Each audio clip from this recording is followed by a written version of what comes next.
அயோத்தியில் உள்ள குழந்தை ராமர் கோவிலில் தினசரி காலையில் நடைபெறும் பூஜையை தூர்தர்ஷன் நேஷனல் நேரடியாக ஒளிபரப்பு செய்ய உள்ளது. உத்தரப்பிரதேச மாநிலம் அயோத்தி ராமஜென்ம பூமியில் மிக பிரம்மாண்டமாக கட்டப்பட்டுள்ள ராமர் கோவிலில் கடந்த 22ஆம் தேதி குழந்தை ராமர் சிலை பிரதிஷ்டை செய்யப்பட்டது. இதில் பாரத பிரதமர் நரேந்திர மோடி, RSS தலைவர் மோகன் பகவத், உத்தரப்பிரதேச ஆளுநர் ஆனந்திபென் படேல், முதலமைச்சர் யோகி ஆதித்யநாத் உள்ளிட்டோர் பங்கேற்றனர். இந்த வரலாற்று சிறப்புமிக்க நிகழ்வு கோவில்கள், ரயில் நிலையங்கள், திருமண மண்டபங்கள் உள்ளிட்ட பல இடங்களில் நேரடி ஒளிபரப்பு செய்யப்பட்டது.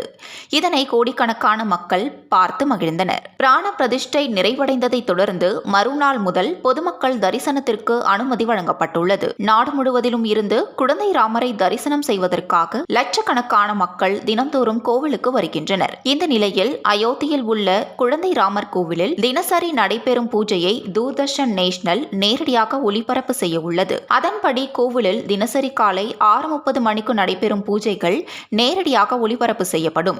இனிமேல் பக்தர்கள் வீட்டில் இருந்தபடியே குழந்தை ராமரை தரிசனம் செய்யலாம்.